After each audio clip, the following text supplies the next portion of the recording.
Alright, what's up everybody? This is part 4 of my lecture series talking about writing fiction, a guide to narrative craft by Janet Burroway. This chapter is the second part of the characterization unit. So if you missed part 1, it would be really beneficial for you to watch that before this, and that should be my last video before this video. Um, so in that video we discussed very basic, um, you know, grounds for characterization, some of the most important ones, in my opinion. This one is going to go into more detail for some of them and offer some new ideas. So we will get to that straight away. So first up, we have stating specifics can be good.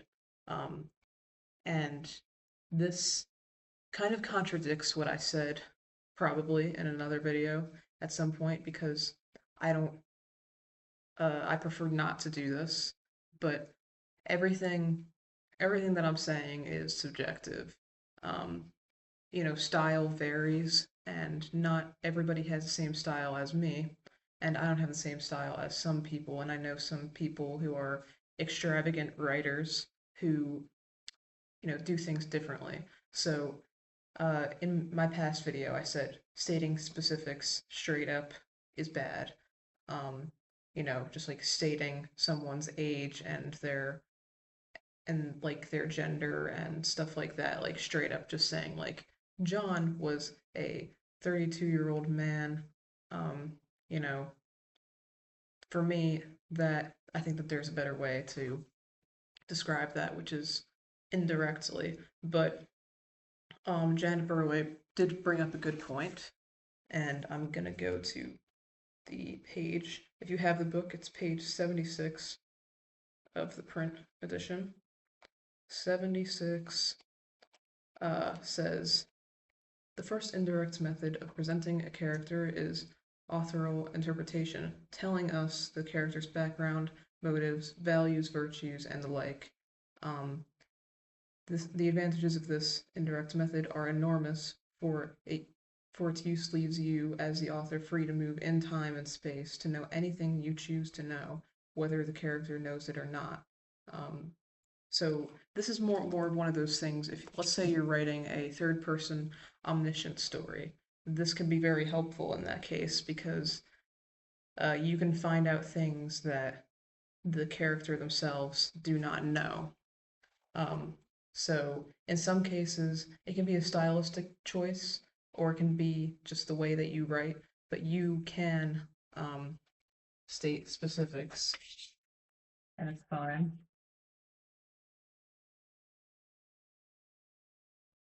But also keep in mind that you can also go the route of indirectly mentioning certain things, such as age, by using context clues, imagery, just various tools. Um, okay, the next thing is to present characters through other characters' opinions. This is a great point.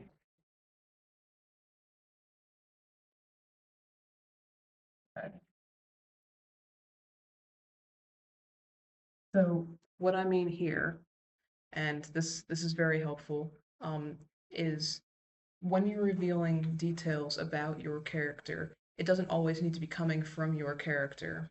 Um, there are many opportunities to do it other ways, and one of them is through external opinion or external interpretation. So you take another character, for example, let's bring John and Stacy back. If you've seen my other videos, you know that they're coming back often. So John might not like say anything verbally about Stacy, but you can, and I'm still riding with the third person omniscient here. He can think about Stacy and reveal some things about Stacy that remain unspoken, such as things about her appearance, things about her personality, good or bad things, criticism, You can really do anything with this. So, you know, this is a good opportunity if you think that your, uh, you know, character has a very important trait, but you're thinking to yourself, I don't think that my character would openly address this, and I don't think my character would ever talk about this, but it's important that the reader knows. Then one very good thing that you could do is have another character um, reveal what you're trying to say through an opinion or a judgment, pretty much. Okay, this next one is important. The big four of characterization, I like to call it, and I'm going to write them over there because they're important. Um, so first we have appearance,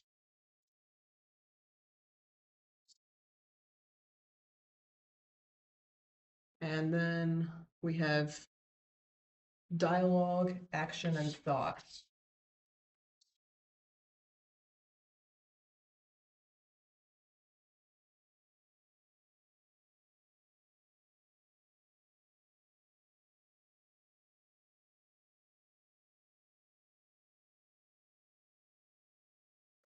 Okay, so these are probably the four most important things.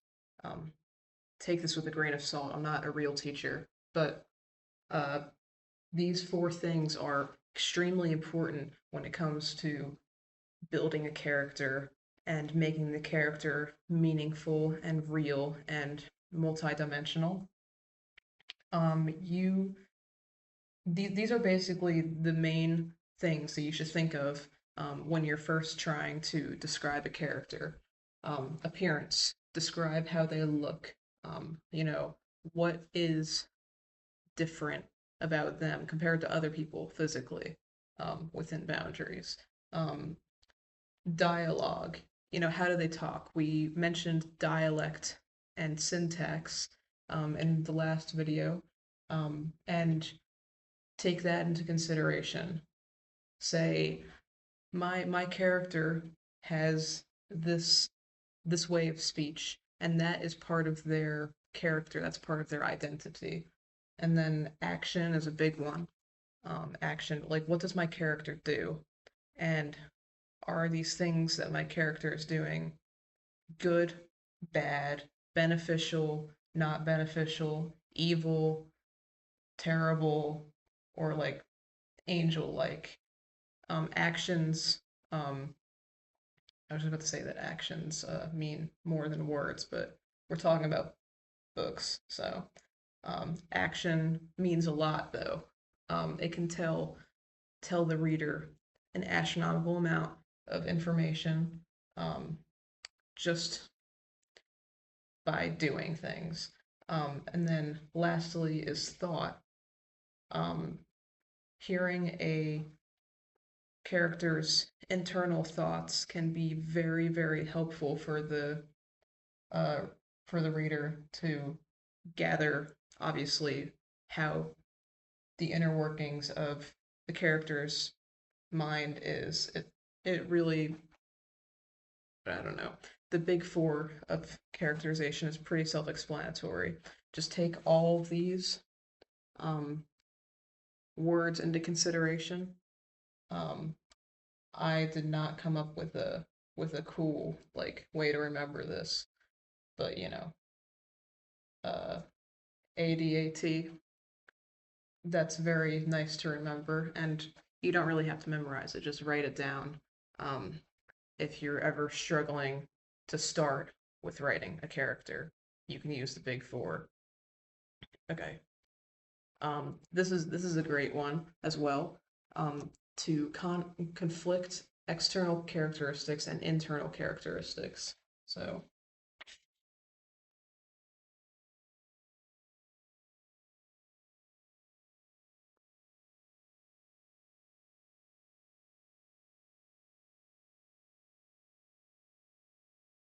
so basically, what I mean by conflicting external and internal characteristics is you can make a very interesting, uh, deep character by having their thought process or their beliefs or ideals not match what they look like.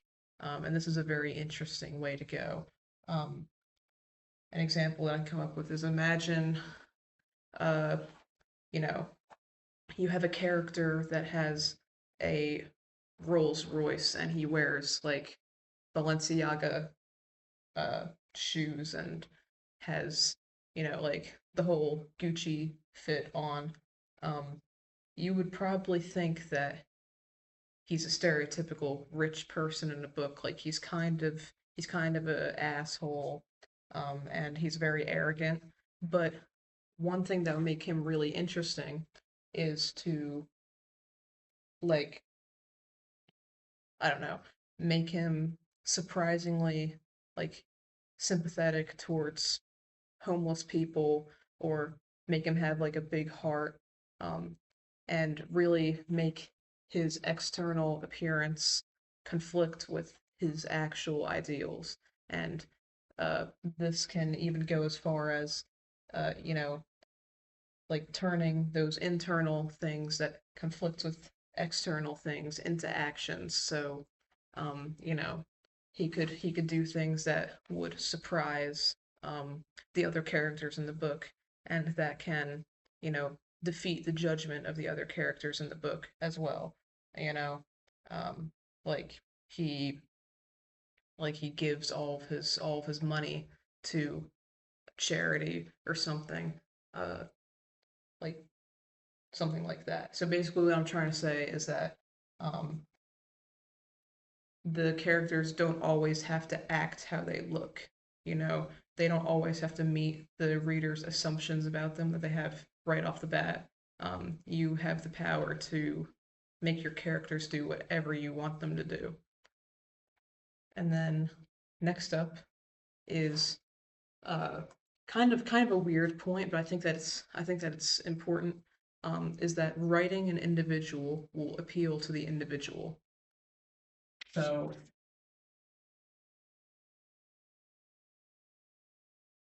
it actually it actually is pretty important, actually. Um, and the next point kind of goes along with it, so I'm just going to state it now that writing a universal or stereotypical character will fall flat every time. So it's much better to write an individual.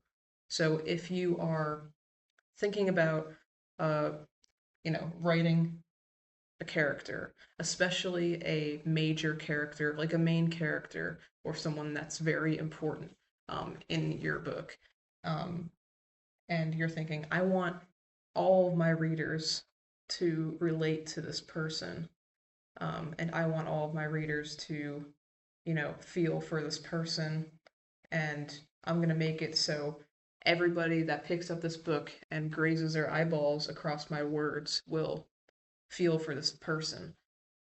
That's a very, very unrealistic goal, and it's hard to hear, but it's true. Um, One of the good things that you can do is to give your character a deep personality. You know, just make it totally give your character specific details about themselves, specific interests, morals, likes, dislikes. Don't make your character the person that is kind of cool with everything, has no affiliation whatsoever, just just going with the flow, unless it's like a very like special situation where that's literally what your character is like, and that's their defining feature. But uh, you know, it's much better for a small minority of people to really like resonate with your character than having everyone kind of get it. Everyone kind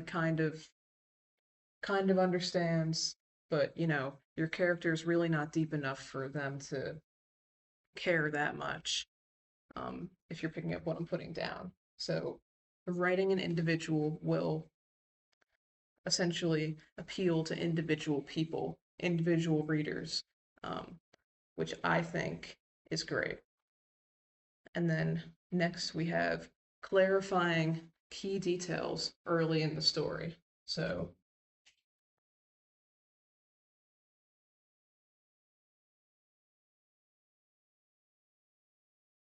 There's many times where I'm workshopping a piece with a class, and I'm reading the piece, right? And this mistake does not mean that your piece is bad. I'm just like saying that this is a common mistake. And even I make it, you know. Now that I'm thinking about it, the thing that I'm writing right now, I'm making this mistake. So after I make this video, I have to fix this. But there's many instances where I'm workshopping a piece and I'm reading it and it's good, you know? Like the character has a personality, blah blah blah, and I can get a feel for that personality, which I like. However, when I strike page 5, I'm randomly thinking, "Oh my gosh, I don't know how old this person is.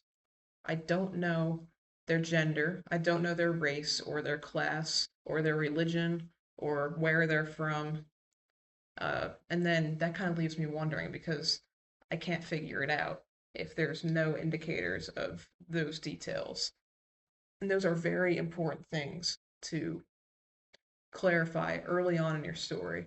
Because if you don't, you know, for people that deep read or people that are really into a book, it's essentially staring at words and hallucinating, kind of. You you have an image of what's going on in your head. And one of the things that I I despise the most when I'm reading is when I get to, you know, the author decides to mention, something about this character that's very major, like like gender or class or even like ethnicity, and they decide to mention it on page 20. And I already have this movie playing in my head of this book, and in my mind, even though I'm wrong because uh, I didn't read this part yet, but I have an image of what the character looks like in my mind. And then when I get to that super late mention of like something major about them, then my image is shattered and I have to replace my image. It's almost like if you were watching a movie and about 20 minutes into the movie, all of the actors got replaced with other people. It's not a good feeling, and it's a very, very important for um, you to clarify like what's going on with your characters, who your characters are, from face value very early on in the story. Um, I think that's one of the most important things in this whole video. And then next up we have um, I have a little cheat sheet back here, but I still can't see with my glasses on. Um, Okay, I talked about this before in my last video, but it's very important for your characters to undergo some sort of change.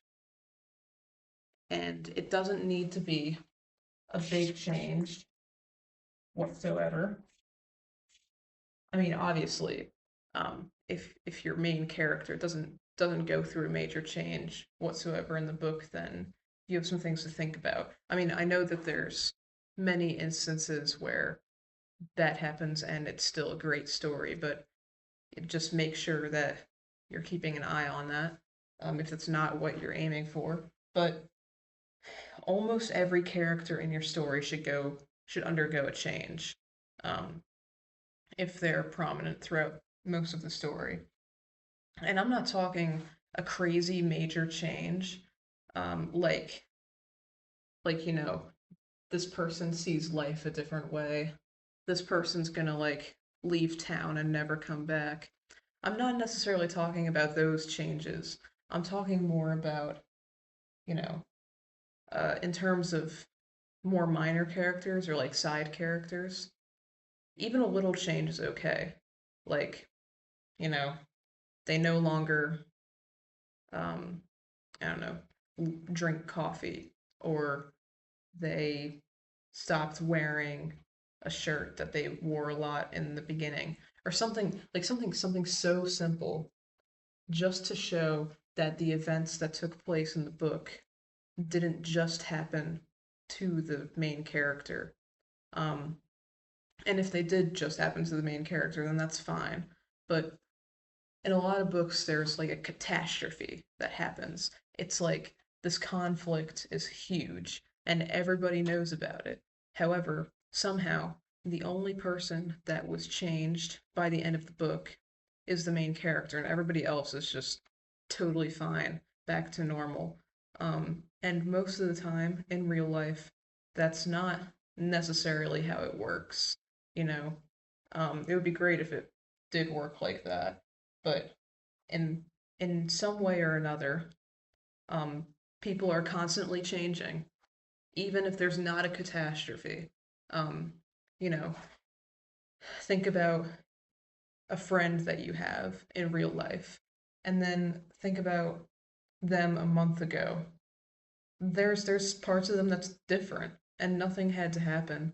It's just time changes people, and if your book is moving through time, then people will change. Okay. And then this one we also kind of touched on in the last lecture, but using your own experiences.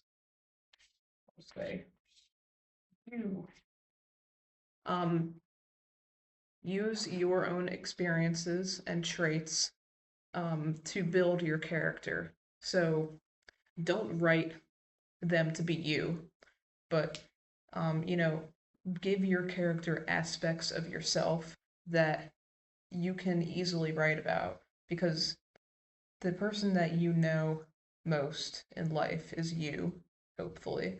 And you know a lot of details about yourself.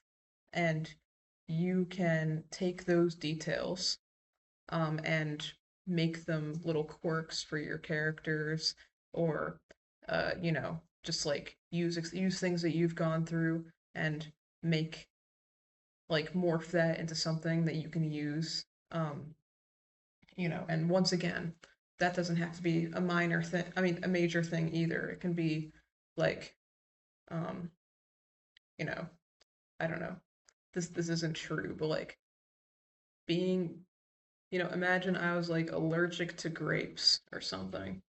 That's weird.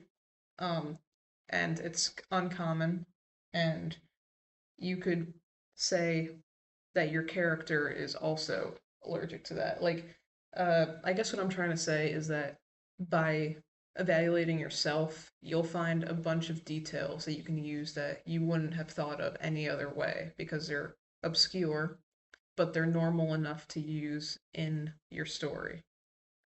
And then lastly, and this is super important, and hopefully you know by now,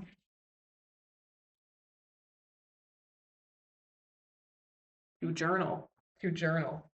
I've talked about this in like every video, and it's mentioned in almost every chapter of writing fiction, is that you need to journal, uh, or it's very beneficial because this can help with characterization, this can help with plot, this can help with world building, pretty much anything. Just have a journal, little book with paper in it, or even you can even use your phone. Just type on a document on your phone. And anytime that you're out and about and anything happens that sparks even the slightest idea, or if you notice an interesting detail about something or someone, then write it down. Um, and you can use that as a bank for yourself because it's not cheating, because it's, nobody's really, nobody cares. And you don't necessarily have to be a freak about it. You don't have to carry it around all the time. And every single time that you hear anything, you just like rip it out and like start jotting down, like in the moment. But it's still very helpful. Even if you leave your journal at home, come home and write down what you remember from your day. And then one day, you'll have a weird day someday, and it'll be in your journal. And then the next time that you're trying to write something, it'll be in your journal, and you can use it. So yeah, this was chapter 4 of Writing Fiction: A Guide to Narrative Craft by Janet Burroway, and I will be back with chapter 5 in no time. So stay tuned for that and keep writing. Thank you.